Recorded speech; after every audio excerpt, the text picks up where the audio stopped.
Okay so let me be frank, I am not talking about the character Frank in this series, but मैं frank हूँ कि मुझे ये series बिल्कुल पसंद नहीं है। And also to clear, Frank का कैरेक्टर भी सीरीज में नहीं पसंद है। Apart from the fact that series में कुछ इक्का दुक्का ऐसे सीन्स थे जो कि देखना बनता है, बट कुछ ऐसे भी सीन्स थे, या यूं कहें कि बहुत सारे ऐसे सीन्स थे जिनको देखकर ऐसा लग रहा था कि ये सीन आखिरकार इसमें क्यों डाला गया है, और अगर डाला गया है तो क्या ये सेंसिबल सीन है। सीरीज की स्टोरी फोकस करती है वंस अगेन मैट मर्डॉक एके डेयरडेविल पर। आगे बढ़ने से पहले भैया स्पॉइलर अलर्ट, मैं कुछ स्पॉइलर शेयर कर सकता हूँ बिकॉज थोड़ा सा मुझे सीरीज को डीप में रिव्यू करना है कि एक्चुअल में इसके साथ में क्या गलत हो गया। सो स्पॉइलर अलर्ट। सो मैट के दोस्त फॉगी का मर्डर हो जाता है और मारने वाला कोई और नहीं, बुल्स आई होता है, played by Wilson Bethel, by the way, जिनको I loved as Bullseye. और फाइनली डेयरडेविल की सीरीज में बुल्स आई का होना, ये मेरी एक्साइटमेंट को, मेरी एंथुसियाज्म को इसने नेक्स्ट लेवल पर लेकर चला गया। बट अनफॉर्चुनेटली एपिसोड 1 में डेयरडेविल और बुल्स आई के breathtaking hand to hand combat के अलावा बुल्स आई को टोटली इग्नोर कर दिया गया। फॉगी के मौत के बाद मैट शॉक में चले जाते हैं और डेयरडेविल बनना छोड़ देते हैं, जिससे शहर में बाकी लोग विजिलेंटीज बनने लगते हैं और एक दूसरे की मदद करने लगते हैं। यहाँ आते हैं फिस्क, जो कि समहाउ अब मेयर बन गए हैं और ये कुछ स्कीम प्लान कर रहे होते हैं न्यूयॉर्क शहर को लेकर। और ये बात हमें कैसे पता चलती है कि ये कोई स्कीम प्लान कर रहे हैं, क्योंकि पूरे 9 एपिसोड में पता नहीं कितने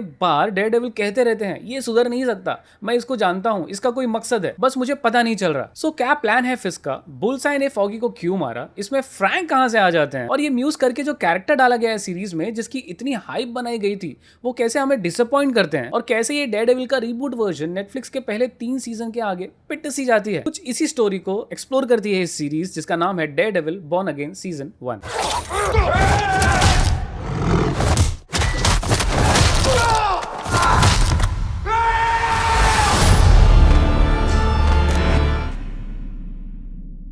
दोस्तों ये सीरीज और बहुत सारे मस्ट वॉच मूवीज और सीरीज जियो हॉटस्टार पर अवेलेबल है, जिसके ईयरली मेंबरशिप आते हैं 1500 में, मगर आप पा सकते हैं सिर्फ 1000 में। कैसे ये जानने के लिए इस वीडियो के डिस्क्रिप्शन में दिए गए हमारे व्हाट्सएप पर तुरंत कॉन्टैक्ट कीजिए। और हाँ, ढेर सारे मस्ट वॉच हॉलीवुड मूवीज और सीरीज के रिलीजेस से, उनके ऑफिशियल हिंदी ट्रेलर से, और ढेर सारे नेटफ्लिक्स और बाकी ओटीटी ऑफर्स के लिए हमारे व्हाट्सएप चैनल को ज्वाइन करना बिल्कुल ना भूले, लिंक डिस्क्रिप्शन में मिल जाएगा। First things first, let's talk about the first episode, जो कि पूरी सीरीज का बेस्ट था। We see Daredevil in his angriest form जब फॉगी का मर्डर होता है। We see bread taking hand to hand combat, जिसको देखकर आपकी खुद की सांसें रुक सी जाती हैं। वो इंटेंसिटी आप महसूस करते हैं। मैट गोज इनटू शॉक और डेयरडेविल बनना बंद कर देते हैं। अब यहाँ तक सब कुछ अच्छा चल रहा था, बट उसके बाद सीरीज जैसे थम सी जाती है, कहाँ जा रही है कुछ पता नहीं चलता। एंड ट्रस्ट मी, अंड चीजें होती हैं सीरीज में। मैट जो कि एक स्मार्ट लॉयर है, कभी सोचते ही नहीं कि फॉगी को आखिर क्यों मारा गया, बस ये सोचते हैं कि फिस्क ने मारा होगा बुल्सआई को बुलाकर। भैया इतना बड़ा प्लॉट होल। मैट जो कि एक स्मार्ट लॉयर है, कभी सोचते ही नहीं कि फॉगी को आखिर क्यों मारा गया, क्योंकि मैट ने कभी फॉगी के मर्डर को इन्वेस्टिगेट नहीं किया। चलो 1 मिनट के लिए मान लेते हैं कि मैट को पता होता है कि फिस्क ने ही फॉगी को मारा है, बट फिर कुछ किया क्यों नहीं? और जब फिस्क ने कहा कि उनका हाथ नहीं था फॉगी को मरवाने में, तो मैट पता क्यों नहीं लगाते कि आखिर किसने मरवाया? बट इन सब चीजों को जोड़कर सीरीज फिस्क पर फोकस करती है कि कैसे वो मेयर बन गए हैं, वो शहर को सुधार रहे हैं। और उसमें भी जब सीरीज डल लगने लगती है तो शहर को लेकर लोगों की राय हमें दिखाई जाती है, जो कि अगेन सीरीज को बोर कर देती है। नाउ हियर दिस, एक शहर जो फिस्क जैसे मॉब बॉस से लेकर परेशान है, वो उसी को मेयर बना देते हैं। क्या न्यूयॉर्क के लोगों के अंदर कोई सेंस नहीं है, या इस सीरीज के स्क्रिप्ट में ही कोई सेंस नहीं था, और simply the creators of the series just lost it? मैं अगर सीरीज को ब्रीफ में कहूं तो मुझे ये हीरोज यानी कि मैट और डेयरडेविल के बारे में कम, और विलन्स जैसे फिस्क और फ्रैंक, जी हाँ, फ्रैंक भी कहीं ना कहीं मुझे एक विलन ही लग रहे थे सीरीज में, और म्यूज के बारे में, इन तीनों के बारे में ज्यादा था। एंड ऑफकोर्स एक और कैरेक्टर के बारे में था, जो कि मैं स्पॉइलर की वजह से नहीं बताऊंगा क्योंकि इतना डिटेल स्पॉइलर नहीं देना है। बट हाँ, ये अच्छा लगा कि एक कैरेक्टर को, जो कि कहीं ना कहीं विलन है, उसे छुपा कर रखा गया और सीरीज के ऑलमोस्ट एंड में रिवील किया गया। आई मीन मोस्टली सीरीज फिस्क, उनकी बीवी और उनके बीवी के बॉयफ्रेंड पर फोकस करती है, तो इन दोनों का कॉम्बिनेशन कहीं ना कहीं अच्छा लग रहा था। बट एक टाइम आता है जब सीरीज फिस्क और उनकी बीवी पर कुछ ज्यादा ही फोकस कर देती है। 1 मिनट के लिए इनकी केमिस्ट्री हमें थोड़ा बोर जरूर करती है, लेकिन सीरीज के एंड में जो रिजल्ट देखने को मिलता है हमें, वहां पर जाके हमें एक्चुअल में क्लियर होता है कि क्यों फिस्क और उसकी बीवी पर सीरीज इतना फोकस कर रही थी। सो सीरीज ब्रीफ में कहूं तो 90% सीरीज फिस्क और उनकी बीवी के बारे में है, बाकी 5% मैट के बारे में, यानी कि हमारे हीरो के बारे में, और बाकी कुछ भी बचा तो फ्रैंक और म्यूज जैसे कैरेक्टर खा जाते हैं। आई मीन अगर हमारे मेन डेयरडेविल को ही सिर्फ 5% आपने सीरीज में जगह दी है और मेनली विलन पे फोकस किया है, तो सीरीज का नाम डेयरडेविल क्यों था? विल्सन फिस्क सीजन 1 रख देते, या फिर कुछ इनोवेटिव सीरीज का नाम रख देते। एंड आई एम श्योर कि मार्वल इनोवेटिव नाम रखने में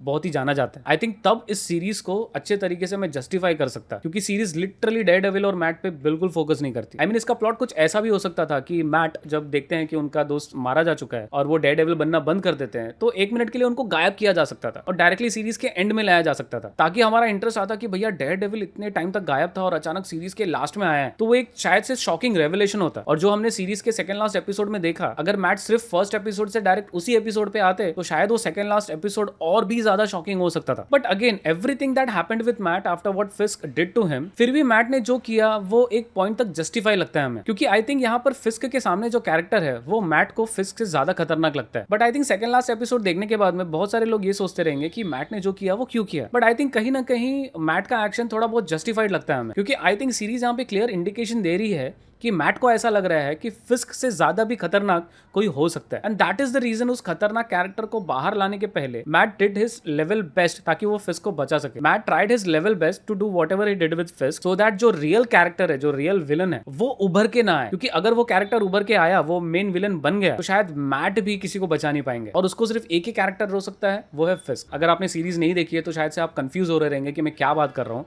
बट आप जब सीरीज के सेकंड लास्ट एपिसोड को देखेंगे और सीरीज को थोड़े अच्छे तरीके से समझने की कोशिश करेंगे तो आपको समझ में आएगा कि मैट ने आखिर सेकंड लास्ट एपिसोड में जो किया वो क्यों किया। लास्ट एपिसोड की तो मैं बात ही नहीं करना चाहता, मैं बहुत कुछ एक्सपेक्ट कर रहा था कि कुछ होगा, लेकिन कुछ भी नहीं होता। मतलब सीरीज कुछ ऐसे नोट पर एंड भी नहीं होती जहां पर हमें एक्साइटमेंट फील हो कि यार इसका सेकंड सीजन कितना जल्दी आएगा, पहले वो बता दो। All we see is Frank और मैट बस सबको मारे जा रहे हैं। फ्रैंक तो मर्डर पे मर्डर किए जा रहे हैं लोगों का for no stupid reason. I mean गुस्सा मैट को होना चाहिए, मैट को सबको मारना चाहिए, मैट को दिखाना चाहिए हमें कि वो सबको मतलब मारे जा रहे हैं कुत्तों की तरह। बट यहाँ पर फ्रैंक को जबरदस्ती सीरीज में डाल दिया गया और वो सबको मारे जा रहे बिना किसी वजह के। आई मीन एक तरीके से फ्रैंक को ना डाला गया था जानबूझ के, ताकि वो मैट को उकसा से, भाई तेरे साथ में इतना गलत हो रहा है, तेरे दोस्त को मारा गया, तू अभी तक शांत क्यों है, तू मार तू मार तू मार, which was absolutely making no sense. वही मूस का character was so interesting, but काफी सस्पेंस बनाने के बाद अचानक से उसका खुलासा होना और अचानक से उसके साथ यू नो व्हाट जो भी होता है, दैट वाज सो शॉकिंग। मतलब इतना हाइप बनाया आपने एक कैरेक्टर के पीछे और फिर बस यूं ही उसे खत्म कर देते हैं, which was weird। एक सीन में पूरे शहर की, न्यूयॉर्क शहर की लाइट चली जाती है, वहां पर दंगे होने लगते हैं और होता क्या है रिस्पॉन्स में, सिर्फ एक पॉडकास्ट वाली लड़की पॉडकास्ट करती है कि देखो शहर में क्या चल रहा है। आई मीन उस शहर की गवर्नमेंट कहाँ है, उस शहर की पुलिस कहाँ है, क्या कर रही है। और भैया मेयर के ऊपर भी कोई कुछ होता है, वो लोग क्या कर रहे हैं, वो बस देख रहे हैं कि भाई पूरी न्यूयॉर्क सिटी की बात कर रहे हैं कि पूरी न्यूयॉर्क सिटी की लाइट चली गई है और कोई कुछ नहीं कर रहा है, सब मेयर के ऊपर डिपेंडेंट है। अगेन सुनने में ही अजीब सा लगता है। एंड भैया who is this guy Daniel played by Michael Gandolfini. भाई मतलब ये बंदा इतना इरिटेट कर रहा था, कुछ भी डायलॉग्स मार रहा था सीरीज में। मतलब एक पल के लिए तो मुझे ऐसा लग रहा था कि फिस्क बस इसका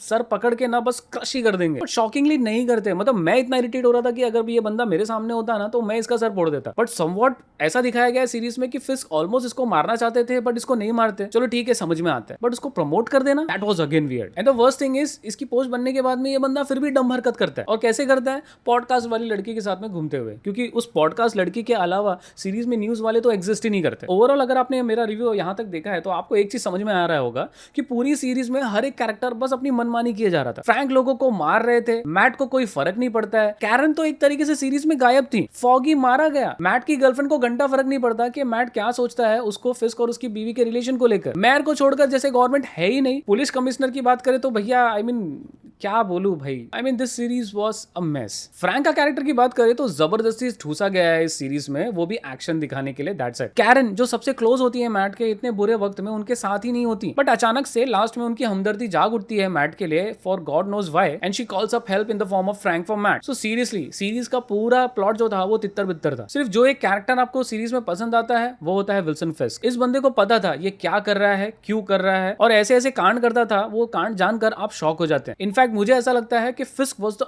only character in the series जिसकी वजह से सीरीज में आप जुड़े रहते हैं। और भैया वो तहखाने वाला scene, that was like shocking. मतलब स्टार्टिंग से लेके एंड तक जब भी तहखाने का सीन दिखाया जाता था, फिस्क कुछ ना कुछ शॉकिंग दिखाता था हमें। So that is the reason why I said कि ये सीरीज हीरोज के बारे में कम, विलन्स के बारे में ज्यादा था। बट स्टिल इसे डेयरडेविल बॉर्न अगेन नाम से हमारे सामने परोसा गया, क्योंकि भैया डेयरडेविल का नाम बिकता है। एंड अगेन क्योंकि 2018 के बाद में हमने डेयरडेविल की कोई भी मूवी या सीरीज नहीं देखी, तो डेयरडेविल बॉर्न अगेन तो हमारे लिए एक बहुत ही बड़ा खुशी का पल था। और पहले एपिसोड एपिसोड के बाद में डेफिनेटली उस खुशी के पल की एक्साइटमेंट और बढ़ गई थी, बट सीरीज एंड होते होते एकदम से ड्रॉप हो जाती है। स्टिल बहुत सारे लोगों को ये सीरीज पसंद आई है, बट मेरी राय में मुझे ये सीरीज बिल्कुल पसंद नहीं आई है। इनफैक्ट नेटफ्लिक्स की जो सीरीज थी डेयरडेविल की जो 3 सीजन थे वो ज्यादा बेटर थे as compare to this one. And this is what happens basically with a series, जब एक अच्छी खासी फ्रेंचाइज उसे छोड़ दे और आप उसे एक ऐसी फ्रेंचाइज में डाल दे जो ऑलरेडी कई सारे प्रोजेक्ट्स पर बिजी है, सो वो एक किसी पर्टिकुलर प्रोजेक्ट पे अच्छे से फोकस नहीं कर पाता। और भैया जियो का हॉटस्टार के साथ में मर्ज हो जाना, आई मीन मुझे नहीं पता कि मार्वल का फ्यूचर कहाँ जा रहा है। सो अनफॉर्चुनेटली दोस्तों, इन सारी चीजों को ध्यान में रखते हुए, unfortunately out of respect for Daredevil series cause of Netflix, मैं इस सीरीज को रेट करूंगा 6 आउट ऑफ 10। जाने से पहले आपको बता दूं, अगर आप ढेर सारे मच वॉच मूवीज और सीरीज जो कि नेटफ्लिक्स पर अवेलेबल है उस पर देखना चाहते हैं, जिसके अल्ट्रा HD अकाउंट 650 में आते हैं, मगर आप पा सकते हैं सिर्फ 163 रुपीज में, कैसे ये जानने के लिए वीडियो के डिस्क्रिप्शन में दिए गए नंबर पर तुरंत कॉन्टैक्ट कीजिए। अंत तक वीडियो देखने के लिए धन्यवाद। Stay safe.